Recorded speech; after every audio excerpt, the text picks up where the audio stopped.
भारत का पश्चिमी क्षेत्र 16वीं सदी से ही विदेशी आक्रांताओं से जूझ रहा था। विदेशी ताकतों ने अलग अलग जगह अपना कब्जा जमाया और प्रजा पर लगान, जजिया और तरह तरह के अत्याचार करते रहे।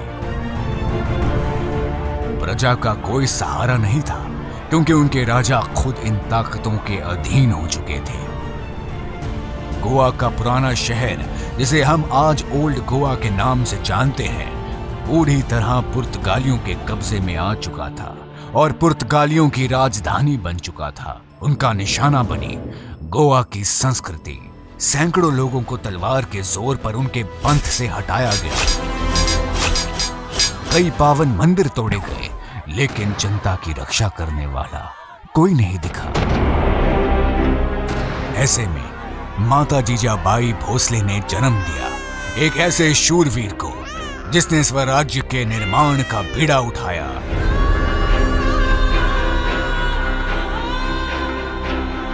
छत्रपति शिवाजी महाराज।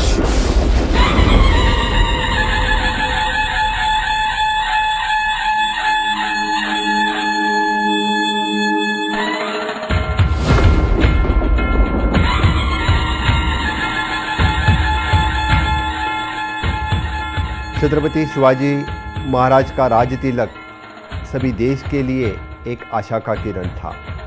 इसीलिए आज पूरे देश भर में छत्रपति शिवाजी राज्य अभिषेक दिन मनाया जा रहा है। छत्रपति शिवाजी राज्य के प्रभाव से ही गोवा की संस्कृति का जतन पोर्तुगीजों से हुआ और इसी कारण छत्रपति शिवाजी राज्य अभिषेक के दिन के अवसर पर उनका जो प्रभाव गोवा में था, उसी के ऊपर चलचित्र आज हम गोवा में लोकार्पित कर रहे हैं।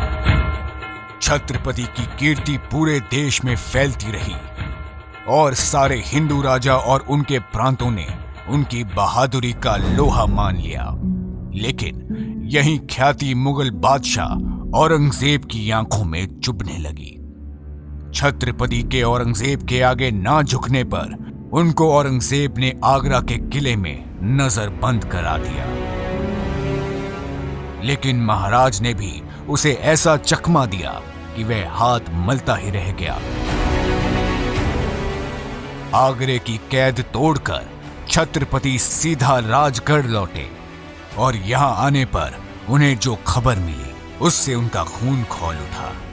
शिवाजी राजे की कर पद्धति आम जनता के हित में थी, परंतु कुडाल, पेड़ने, मनेरी, बिचोली और सत्तरी जैसी जगह के कई जमींदार लगान और शाही कर के नाम पर लोगों को लूट रहे थे।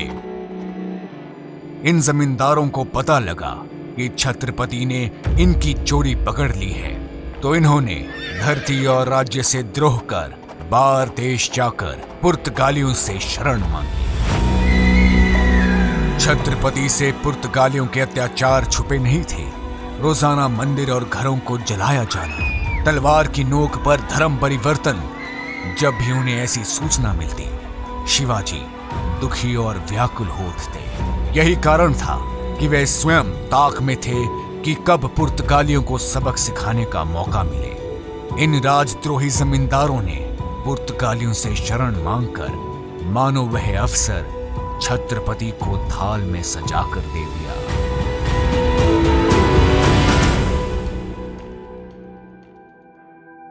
सन 1667 में वहां के फिरंगी गवर्नर कॉन्ट डी सांग विंसेंट ने हिंदुओं को खुली चेतावनी ही दे दी थी, बाहर देश में रहना है तो अपना धर्म छोड़ना होगा, वरना या तो बाहर देश छोड़ दो या फिर सजा के लिए तैयार रहो। स्वराज के पुजारी छत्रपति शिवाजी को यह किसी कीमत पर गवारा नहीं था। छत्रपति अपने साथ 1000 घुड़सवारों और 5000 जांबाज सैनिकों की सेना को लेकर बाहर देश के कोलवाल किले पर धावा बोल दिया।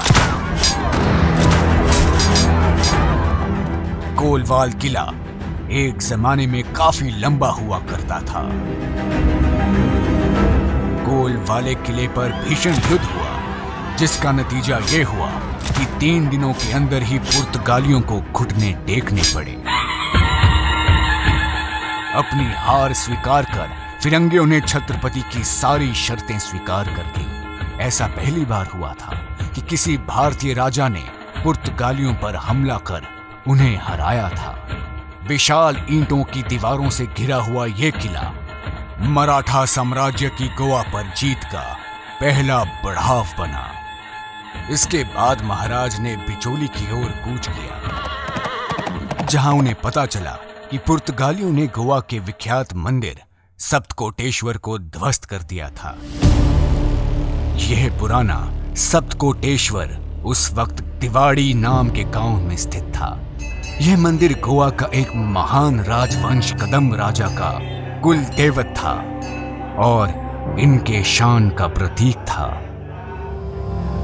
बिचोली वासियों ने महाराज को यह भी बताया कि पुजारी और ग्रामीणों ने मिलकर शिवलिंग को सुरक्षित बचा लिया और तिवाड़ी के बगल वाले गांव नार्वे की एक छोटी सी गुफा में अभी भी उसकी पूजा अर्चना चल रही थी। तभी छत्रपति शिवाजी ने सप्तकोटेश्वर के पुनर्निर्माण का प्रण लिया। गोवा का पुनर्निर्माण इसी शिव मंदिर से आरंभ होगा। 1667 में परंपरागत गोमांतक पद्धति से स्थापित ये मंदिर धरोहर है गोवा के अतीत और शिवाजी महाराज की आस्था का। बैतुल में ठीक फिरंगियों के सामने उन्होंने एक भव्य और विशाल किले का निर्माण करवाया, मानो स्वयं शत्रु की आंखों में आंखें डालकर कह रहे हो, हिम्मत है तो आगे बढ़ो। समुद्री तट पर स्थित बैतुल एक छोटा सा गांव है जहां साल नदी सागर से मिलती है। इसी साल नदी के तट पर स्थित है छत्रपति शिवाजी महाराज का प्रसिद्ध बैतुल किला। इस किले से चारों दिशाओं का नजारा साफ दिखता है। इस तरह छत्रपति शिवाजी महाराज ने यह सुनिश्चित किया कि पुर्तगालियों के पास अपना साम्राज्य बढ़ाने का कोई भी अवसर ना रहे। स्वराज का परचम और केसरिया झंडा लहराते 1680 में शूरवीर छत्रपति शिवाजी महाराज सदगति को प्राप्त हुए।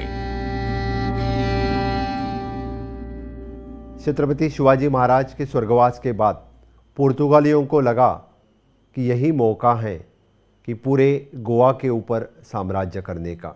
लेकिन यही से शुरू होती है गाथा संभाजी महाराज की। पिता के देहांत के बाद भले ही सिंहासन संभाला हो, लेकिन छत्रपति संभाजी काफी समय से राज्य और युद्ध संभाल रहे थे।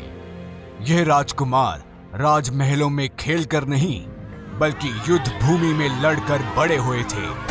अपने पिता की सीख और आदर्श पर चलकर संभाजी महाराज ने ऐसी सेना खड़ी कर ली थी जो जमीन, पहाड़ और यहाँ तक कि समुद्र में भी पूरी तरह युद्ध कुशल थी। संभाजी राजे जब गोवा आए तो पुर्तगाली सेना और सारे किलों का जायजा लिया। पुर्तगालियों को फोंडा किले अपने कब्जे में लेने का ये सुनहरा अवसर लगा और इस किले पर उन्होंने धावा बोल दिया। मगर उन्हें क्या पता था कि संभाजी राजे भी युद्ध नीति में पारंगत थे। संभाजी छोटी से सेना के साथ किले तक तो आए, मगर पुर्तगालियों को ललकार कर संभाजी राजे ने अपने दिशा पलट ली और किले के जंगलों में चले गए।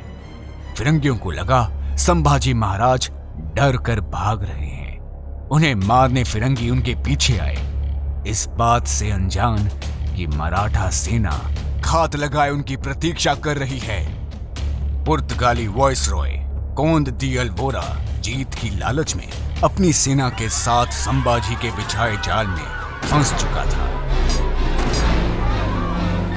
मराठों के हाथ मरते पुर्तगाली सैनिकों को देख वायसरॉय ने सेना को पीछे हटने का आदेश दे डाला। भागते पुर्तगालियों ने नदी के रास्ते अपनी राजधानी की ओर भागने में ही अपनी भलाई देखी, लेकिन यहां भी मराठा सेना ने पुर्तगालियों को दोबारा घेर लिया। भीषण मुठभेड़ हुई जिसमें संभाजी की तलवार के घात ने उसे पूरी तरह जख्मी कर दिया। कुछ वफादारों की मदद से वायसरॉय बच तो निकला, लेकिन संभाजी महाराज के दिए घाव से वह कभी उभर नहीं पाया और पुर्तगालियों को मराठाओं से शिकस्त खानी पड़ी। अब पुर्तगालियों में संभाजी महाराज के नाम का भी डर बैठ गया था। उन्होंने देखा कि पोंडा का मुख्य गांव में स्थित किला युद्ध रणनीति के अनुकूल नहीं है। उन्होंने उस किले को तुड़वाकर पोंडा की सबसे ऊंची चोटी पर मर्दनगढ़ नाम का नया किला बनवाया, जो नए रण कौशल से लैस था। छत्रपति संभाजी महाराज की निगरानी में बने इस किले के अवशेष भी अपना इतिहास बताने में सक्षम हैं।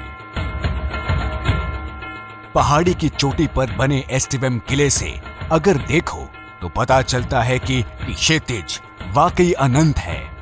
इस किले पर पुर्तगाली निर्माण विधि की छाप साफ झलकती है और साथ में झलकती है गोवा की बहुमुखी संस्कृति।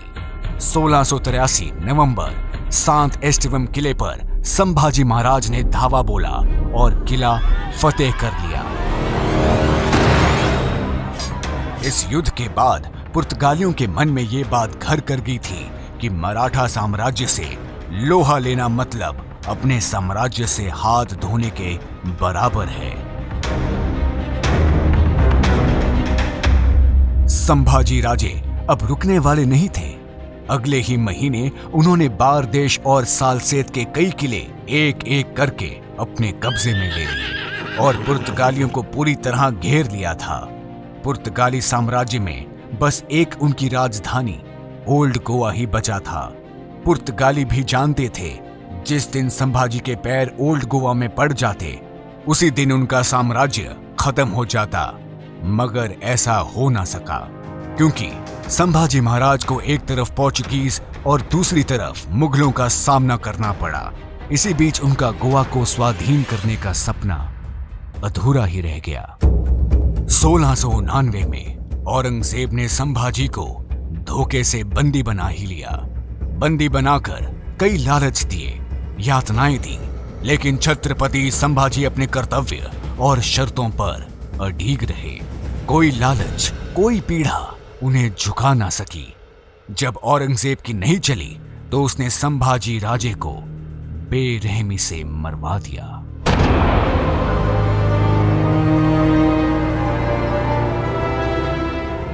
छत्रपति संभाजी महाराज के बाद मराठा साम्राज्य की कमान उनके भाई राजराम राजे ने संभाली और पुर्तगालियों को निरंतर अपने दबाव में रखा।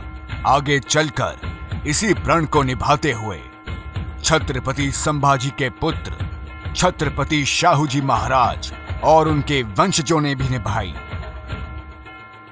छत्रपति शाहूजी महाराज के मराठा साम्राज्य के अधीन हुए गोवा के प्रांत और शासक समृद्ध बने। खुद मराठा दरबार में ही गोवा के रसूखदारों को कई उच्च पद दिए गए। नारोराम रेगे शाहू महाराज के साम्राज्य में मंत्री थे।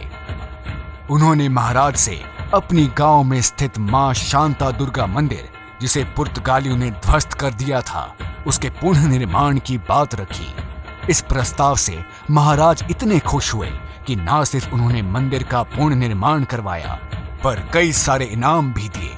आज भी ये मंदिर स्वराज और आस्था का स्मारक बना हुआ है। गोवा के गौरवशाली अतीत के ये कुछ पन्ने थे। ऐसे और सैकड़ों सच्ची कहानियां हैं जो हमारे पूर्वजों के शौर्य और बलिदान का वर्णन करती हैं। जो उनका संघर्ष था, आज वह हमारी धरोहर है और अब हमारा कर्तव्य है कि इस इतिहास, इस विरासत को हम सुरक्षित रखें ताकि आने वाली पीढ़ियां भी अपने गौरव से अनजान ना हो।